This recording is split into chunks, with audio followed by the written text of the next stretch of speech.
Yon, day 152 na natin drums sa pawis. At yan nga, kahapon naitag ako ng tropang paring Toto natin tungkol sa issue sa Baliwag. At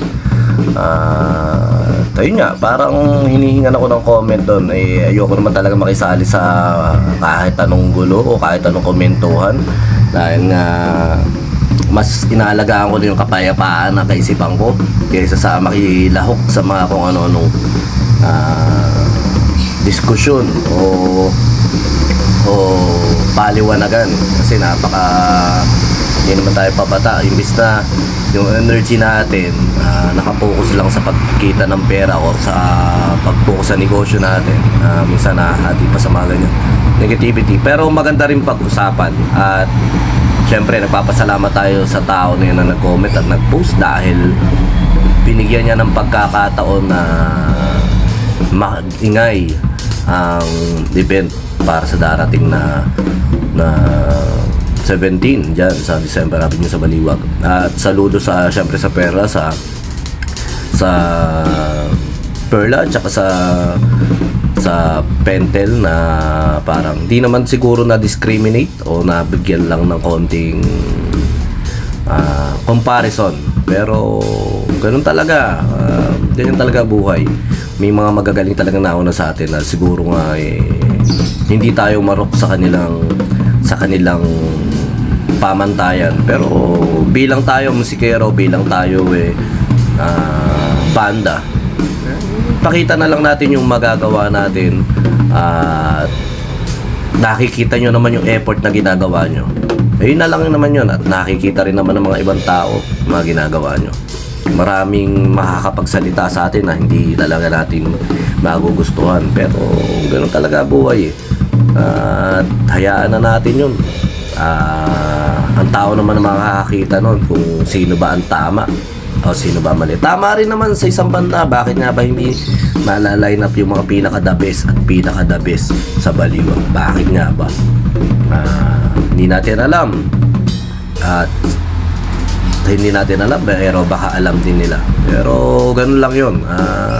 Panapanahon, yung mga kapanahonan siguro ng mga pinakamagagaling, pinakasigat sa Baliwag, nagkaroon ng konting pagpapahinga. At yung mga sumisibol ngayon, hayaan na natin na i-enjoy yung moment na ganito. Dahil hindi naman panghabang panahon. Sabi nga, isang pagkakataon lang naman yan. At hindi naman araw-araw Paskot. Hindi naman araw-araw may pagkakataon din sila. Balang araw madidisband din yan. Hindi, joke lang. Ganun lang naman ang buhay. Pagbigyan na natin. Kung hindi kayo naka-line up ngayon, sa susunod, pagbigyan nyo na mag-effort din siguro kayo kung paano gagapangin. Siguro si paring Toto, niregaluhan niya ng yung organizer, niregaluhan niya ng tagamasahe yung organizer. O parang gano'n. Siyempre, hindi lang naman galing ang minamarket natin dyan. Kung paano natin pakisamaan yung organizer, kung paano natin suyuin yung organizer. Hindi tayo ang susuyuin ng organizer porket magaling tayo. Ganyan lang yan. Hindi naman tayo yung kamikasi, hindi naman tayo yung parokyan dyan para tayo lapitan. Tayo minsan kailangan natin tayo mismo ang lumapit bilang banda. Tayo mismo ang mag-market at maglapit sa sarili natin sa mga event na gusto natin matugtugan. Porket kilala na nga yung banda natin sa ibang lugar. Nakakatugtog na tayo sa Mars, sa Pluto, sa Jupiter, sa Sun. Pero ang kailangan natin ipakita lang din naman. At saka saludo rin naman sa bandang yon na hindi naman talaga sila nagsimula ng komentuhan na ganyan. May isa lang nagpasimula. At kilala ko rin yun. Saludo rin ako sa mga tropa natin na yun, sa banda na yun, sa member na yun. Idol ko yung drummer nan. Idol ko ng drummer nun. Tsaka binentahan ako nung nakaraan magpapasko nun ng palugi. Nakikita nyo yung hi-hat ko na yan, sa kanya galing yan. Kaya solid na kaibigan ko rin yan. At saka suportahan lang. Hindi naman talaga natin makukuha yung unity. Yun, good morning. Share ulit natin yung basic pattern ulit, tapos dinagdagan lang ulit natin. Simula ulit tayo sa kick, kick, right, left, right, left, kick, kick, right, left, kick, kick, right, right, kick, kick, left, right, kick, right, left, right, right, left, kick, kick, right, kick, kick, right, right, kick, kick, right.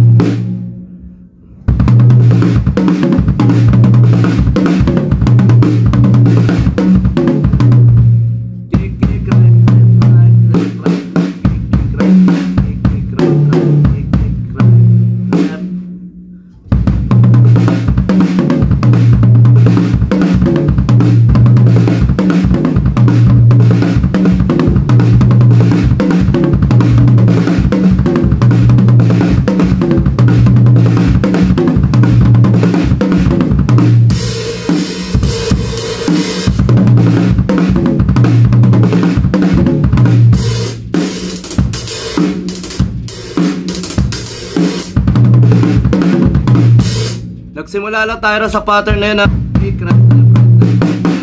tapos kahit anong variation pwede natin gawin. Basta magkaroon lang kayo ng familiar na palo na lagi nyo gagawin nyo, lagi nyo gagawin mo, tapos gawan nyo siya ng mga variation. Dati nga diba sa plan tayo, ngayon naman yung sa kinikik.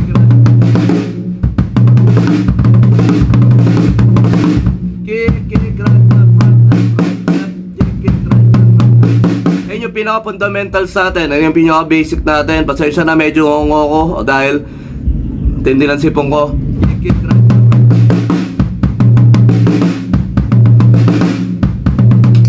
Tapos dadagdagan na lang natin siya ng mga pwede natin idea na i-combine sa ganung pattern.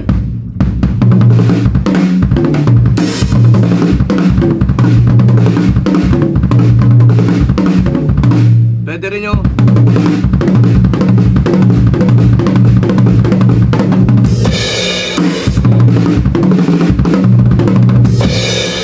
pero syempre nga unti-untiin lang natin hanggang makabuild tayo na maraming groupings.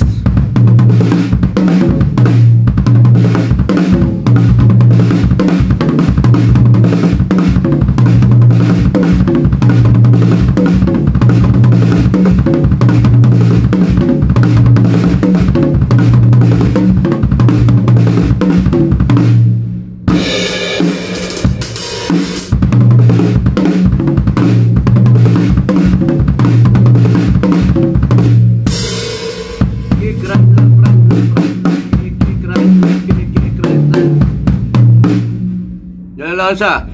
Kick, kick, right, left, right, left, right, left, kick, kick, right, left, kick, kick, right, right, kick, left, right.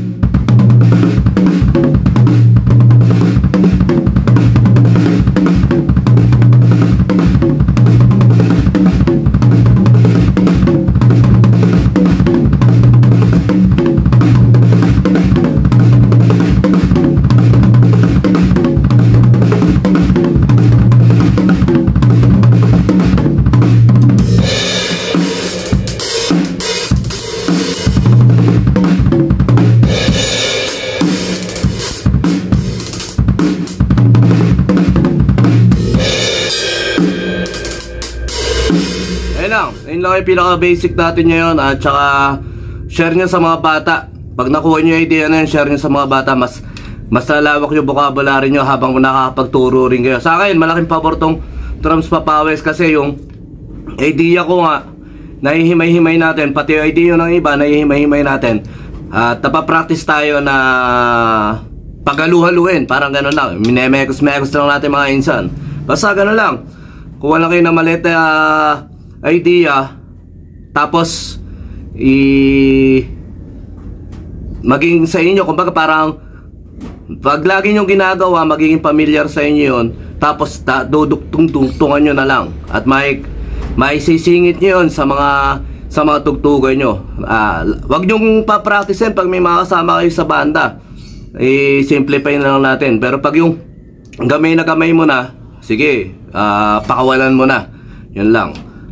Basta pag jamming pwede, pero pag mga talagang mga nakaset na kayo, baka matampal kayo ng mga kabanda mo. Kaya ayun lang, basta ganun lang tayo. Exercises araw-araw. Papawis ulit tayo ngayon dahil nagkasunod-sunod yung puro inom.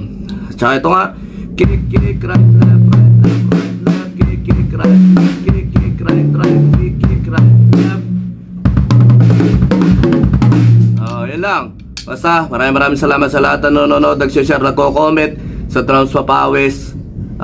Sana marami tayong matulungan na mga bagong drummer na gustong mag-improve. Kahit konting idea lang, marami pa dyan magagaling magturo. Yung sa atin, sineshare lang natin. At saka para sa akin, para matutulit ako maghimay-himay na mga variation. Ayun lang, maraming salamat. Yun, dugtungan ko lang yung hindi natin makukuha yung unity. Totoo yun. Kahit anong tabling ang gawin natin, yung pagkakaisa sa sinasabi nyo, malabang mangyayari yun. Magkakaaway at magkakabangga-banggaan yung kanya-kanyang idea, kanya-kanyang gusto ng tao. Ang pinakamaganda niyan, yung sa sarili mo, yun ang pinaka-unity sa sarili mo. Na ikaw, yung sarili mo, hindi mo kaaway. Yung sarili mo, hindi mo kabangga. At saka masarap sana ulam mo bukas.